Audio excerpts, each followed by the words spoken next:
Medicamentos Mortais e Crime Organizado. Esse livro, Dr. Peter Gottschi, que é um dos membros fundadores da colaboração Cochrane, que avalia trabalhos científicos, e ele é químico, é farmacêutico, médico, pesquisador, já trabalhou para a indústria farmacêutica, então conhece o modus operandi de produção e de marketing, de propaganda da indústria farmacêutica, e nesse livro ele traz vários casos em que a indústria foi apanhada fraudando, subornando, cometendo crimes, onde ela foi julgada e condenada ou fez acordos com delações premiadas de ex-funcionários, ex-diretores, que delatam as más práticas comerciais da indústria farmacêutica. A partir das maiores empresas, vai ter 10 casos descritos aqui, vamos tentar ser breve. E aqui, vamos falar da Roche de novo. Convenceu os governos a estocar Tamiflu. Alguém lembra aí do Tamiflu? Em 2009 houve outra pandemia. Se prescreveu muito o oseltamivir, que foi aprovado lá nos Estados Unidos de maneira totalmente equivocada. O fabricante afirmava que diminuía cerca de 60% das internações, das complicações secundárias, das infecções do trato respiratório inferior em 55%, mas eles não apresentaram ao FDA esses estudos. E depois do uso clínico do medicamento, se evidenciou que as complicações respiratórias do trato respiratório inferior reduziam-se de 12% para 8% apenas, com um P que não foi significativo. Então, foi absolutamente fraudulento o que a indústria falou, que prometeu de benefício do Tamiflu, e o governo da Europa e dos Estados Unidos gastaram bilhões estocando e distribuindo esse medicamento, que não teve resultado positivo. E agora, durante essa nossa última pandemia aqui no Brasil, por exemplo, falavam mal de medicamentos sintomáticos que se usava, como corticoide, como outros medicamentos que terminam em quina, e que a gente não pode falar o nome do canal, ser derrubado o canal, e que eram medicamentos baratos, e ainda assim eu lembro que trabalhei na enfermaria de Covid, se pedia esse Tamiflu para fazer para os pacientes internados, e aqui está se falando que ele não trouxe benefícios para as gripes virais. Aqui. Número 7, aqui, a Johnson Johnson também fabricou uma Vax aí de dose única, 1,1 bilhão de dólares em 2012. Eles subestimaram e ocultaram os riscos da risperidona, o risperidal, tão usado aí para as crianças com autismo antes de se usar o aripiprazol. Agora os propagandistas estão recomendando os médicos usarem aripiprazol. Aripiprazol é que tem se usado muito para as crianças agora, abandonaram a risperidona, ela ficou mais barata. Então, eles omitiam que o risperidona tinha aumento de peso, que tinha aumento de pressão, que tinha riscos cardíacos, risco para diabetes. Eles omitiam isso e vendiam. Então, foram condenados a pagar multa por omitirem esses riscos também. Risco para os idosos.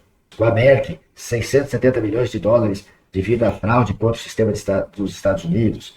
Pago propinas médicos e hospitais para induzir-os a prescrever seus medicamentos. Então, aqui é quando a indústria está pagando secretários de saúde, médicos, hospitais, diretores, para comprarem mais dos seus medicamentos, indicarem mais dos seus medicamentos. A Lilly, 1,4 bilhões por comercialização ilegal em 2009, a respeito da temerosa olanzapina, que olanzapina é um antipsicótico, que felizmente eu nunca iniciei para o paciente olanzapina, sempre mantendo o paciente que eu não consigo retirar, mas foi campeão de vendas entre 1996 e 2009, e é um péssimo medicamento, causa muita hipertensão, diabetes, ganho de peso, síndrome metabólica, ele causa nos pacientes. E eles tentam vender até para depressão, mas é um antipsicótico exclusivo para uso na esquizofrenia. Os propagandistas também têm o modus operandi aqui no Brasil, pelo menos, de induzir os médicos a prescreverem laudos para medicamentos especiais, porque ele é um medicamento especial entregue pelos governos dos estados para o SUS, para a esquizofrenia. Mas os propagandistas ensinam os médicos a preencher o laudo de medicamentos especiais de pacientes idosos, de crianças com problemas de comportamento, de idosos demenciados, preencherem com esquizofrenia, falsificando o laudo do paciente para obter do Estado, porque a indústria está vendendo para o Estado é obrigado a entregar para o paciente, mesmo quando o médico falsifica. Ninguém vai atrás de verificar que aquele laudo é falso, então se entrega, se extrai dinheiro dos cofres públicos para entregar medicamentos ruins para as pessoas. Abbott desce 1,5 bilhão de dólares por cometer fraude contra o sistema americano de saúde. Aqui fala sobre o Depakote, valproato, ácido valproico, Depakote, medicamento para epilepsia, que eles acabaram vendendo também para usos não recomendados, né? Eles também fizeram isso. Os crimes são repetitivos. O autor conclui que os crimes são repetitivos. Então, se as 10 maiores empresas, procurando no Google por fraude, criminoso, ilegal, FBI, propina, improbidade, acordo, suborno, culpado, delito, todos esses se encontram muito cruzados com essas 10 maiores empresas. Ele cita vários outros casos aqui, como o Ketec, que é a teritrobicina. Eu lembro do lançamento lá por 2010 desse medicamento aqui no Brasil, para infecção respiratória. O medicamento fez várias mortes por insuficiência hepática e lesão hepática grave. Mesmo assim, o FDA teve que manter a liberação dele por causa de pressões políticas que sofreram lá. E eu vim olhar aqui o Ketec, e onde fala que pacientes com insuficiência hepática leve, moderada ou grave, a menos que a função renal esteja, não é necessário ajuste posológico para pacientes com insuficiência hepática leve, moderada ou grave. E, no entanto, esse medicamento é capaz de causar lesão hepática, e ele está presente aqui no Brasil, esse Ketec sendo comercializado aqui ainda pela Sanofi, uma daquelas condenadas lá. Então, cita vários outros casos aqui, AstraZeneca de novo, Janssen.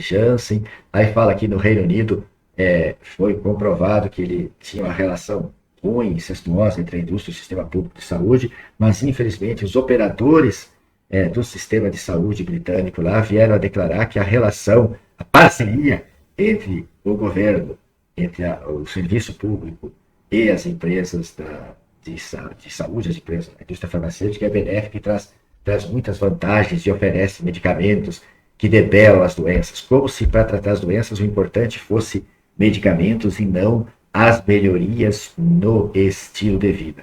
Aqui está falando sobre medicamentos similares aos opioides, né, que diziam que não tinha risco, mas que eram similares à morfina, que não teriam risco de fazer dependência, mas faziam também. Foi provado que faziam tanta dependência, matou muita gente por dependência, por overdose.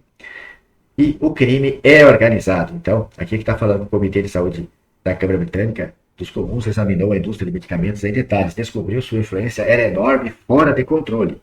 Mesmo assim, o que veio declarar o sistema de saúde oficialmente? Que esse relacionamento com parceiros da indústria, né, a responsabilidade de saúde pública do governo em resposta, que o relacionamento de parceiros entre governo e indústria traz muitos ganhos e muitos remédios inovadores, com enorme impacto sobre os desfechos em saúde. Ou seja, estão combinados ali, suspeitas, né, que estão combinados de governo e membros da indústria para manter essa relação prejudicial à saúde das pessoas, mas que oferecem ganhos mútuos.